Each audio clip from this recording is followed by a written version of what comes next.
네, 안녕하십니까. 강동경의대 조진현입니다.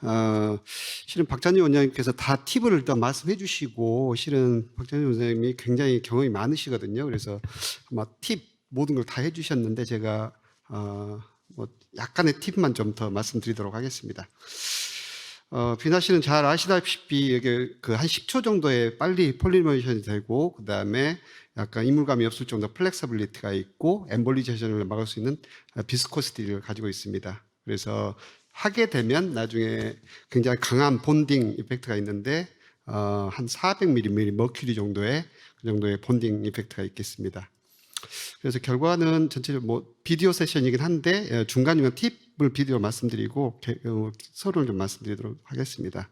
아마 잘 알고 계시던 비클로스 트라이얼 5년 결과가 2020년에 나왔는데 두 분 간에 큰 데모그래피는 차이는 없었고, 아마 정맥류 결과 보시면 대부분 알겠지만 어클루전 레이트는 거의 다 비슷합니다. 90% 이상의 어클루전 레이트를 보여주고 있는데, 특징적으로 이제 그 환자의 만족도가 좀 중요한 것 같아요. 근데 이번 5년 결과에서는 만족도를 조사했는데 비나실이 91.5%로 좋은 결과를 보여줬고, 그다음에 만약에 또 치료를 해야 됐을 때 바뀌었느냐 이거에 대해서는 93.6%가 바뀌었다고 이렇게 답을 주셨습니다.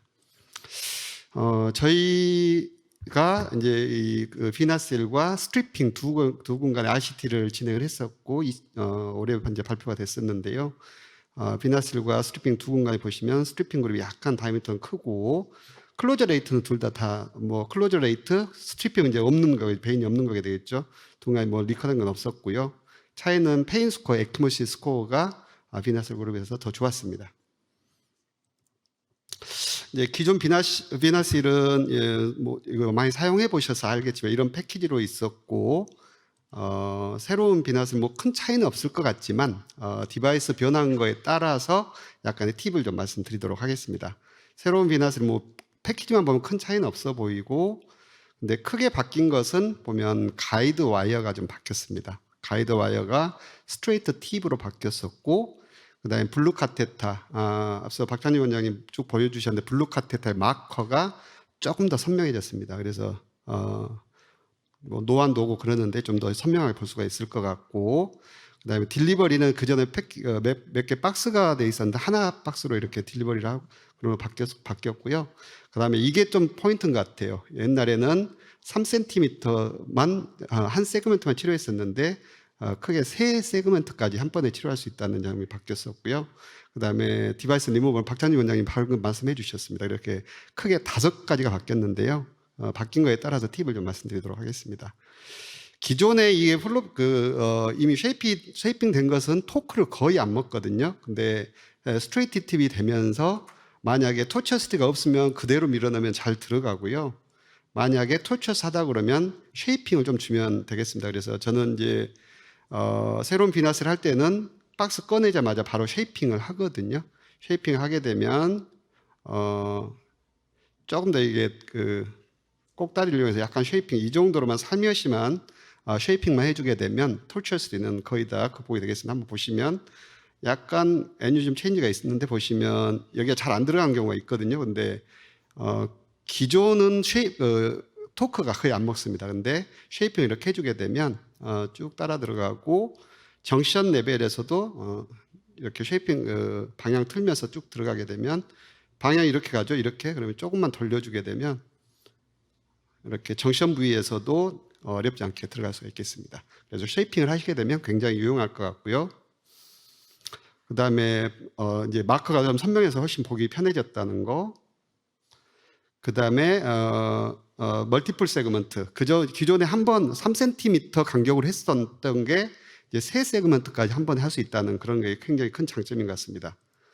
그래서 저희가 지난 9월까지인가요? 한 2,700명 조사를 해봤는데 보시면 RF가 제일 많았었고 비나실이 한 23% 정도 했는데 보시면 시간이 좀 많이 걸립니다. 실제적으로 3cm 간격 빼고 이렇게 하다 보니까 시간이 좀 많이 걸렸었는데 세그먼트 세 세그먼트 한 번에 하는 걸 좀 말씀드리면, 일단 정션 부위는 똑같이 해야 됩니다. 그리고 5cm 박찬희 원장님 말씀하셨지만 5cm 띄우고 퍼스트 세그먼트는 그렇게 띄우고 해야 되고요.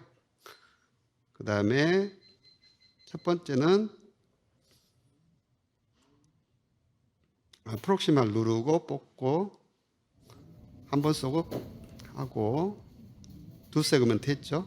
그래서 세 세그먼트 세 번째 하고 전체적으로 누를 때는 결국에는 9cm를 눌러야 하기 때문에 이때는 손가락을 조금 더 넓게 해가지고 전체적으로 눌러주시게 되면 끝나고 나서 이렇게 보시면 거의 다 큰 문제 없이 막힙니다. 그래서 이렇게 세 세그먼트 하고 나서는 굉장히 빨리 프로시저가 좀 빨라졌다는 그런 장점이 있겠습니다.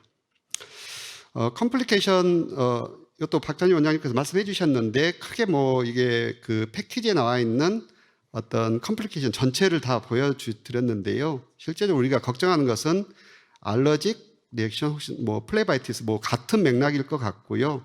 그 다음에 아마 글루 익스텐전 두 개가 우리가 좀 걱정하는 그런 컴플리케이션인데 이걸 좀 줄이는 방법을 좀 말씀드리도록 하겠습니다. 알러직 리액션 실제 뭐 논문 보시면 우리가 굉장히 많은 텀들을 쓰고 있거든요. 플레바이티스라는 텀도 많이 쓰고 아마 하이퍼 센서티비티 리액션을 제일 많이 쓰는 것 같아요. 논문에 나온 거 보시면. 그 다음에 우리 박인 소장님이 쓰셨던 플라라는 용어도 있고 그 다음에 알러직, 이리테이션 여러 가지가 있었는데 지난번에 이것만 가지고 한 3시간 디스커션을 했습니다. 그래서 뉴마티스 선생님 모시고 강의를 좀 듣고 다 했는데 결국에 하나로만은 이게 다 이거 설명이 안 된다고 그래요. 그래서 전체적으로 설명하려면 이런 하이퍼 센서티비티 리액션 플러스 이리테이션 리액션 두 개를 다 포함을 해야지 아마 이 컴플리케이션 설명할 수 있는 것 같습니다. 그래서 컴플렉스 하이퍼 센서티비티 앤 이리테이션 리액션이 조금 적합한 용어가 아닐까 이렇게 그때 이제 모임에서 그때 그렇게 결론을 내렸고요. 그래서 이 리액션의 이런 리스크 팩터가 뭔가를 좀 봤더니 결국 여러 가지 뭐 논문에 나온 리스크 팩터가 있는데 어떤 조인트 무브먼트도 하나의 리스크 팩터가 됐었습니다. 그다음에 저희 그 RCT 트라이얼에서 보시면 이런 컴플리케이션 한 4.8% 아마 보고에 따라 다르고 그다음에 정의에 따라 좀 다르겠지만 RCT 트라이얼에서는 4.8%가 나왔었고요.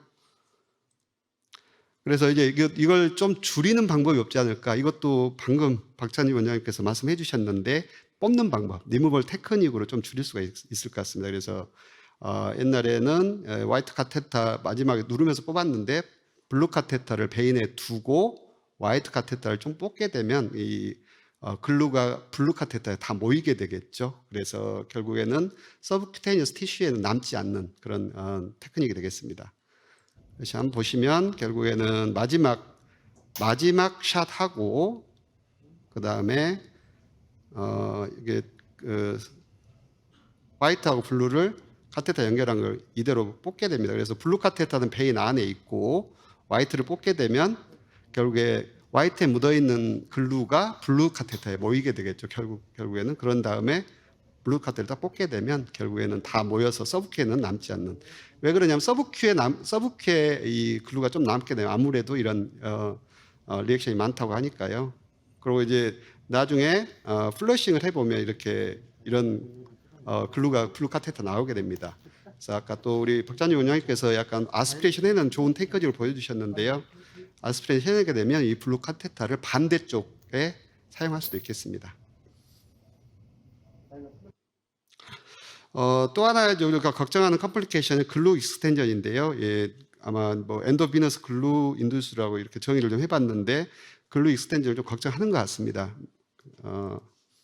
근데 저희가 한번 조사를 해가지고 얼마나 나오는지 그 다음에 분류도 좀 해봤고요. 리스크 팩터 찾아봤는데 분류는 아마 그 서멀 어블레이션하고는 조금 다른 양상인 것 같아요. 글루를 썼을 때 그 익스텐전 되는 게 그래서 보면은 이렇게 약간 누르다 보니까 주위로 퍼지는 것 같아요. 그래서 어떤 정션에서부터 프로파게이션 랭스보다는 약간 면적으로 분류하는 게 훨씬 더 합당한 것 같습니다. 그래서 이렇게 4개로 분류를 했고 그 다음에 분류보다 치료 방법은 결국에는 대부분 증상이 없고요.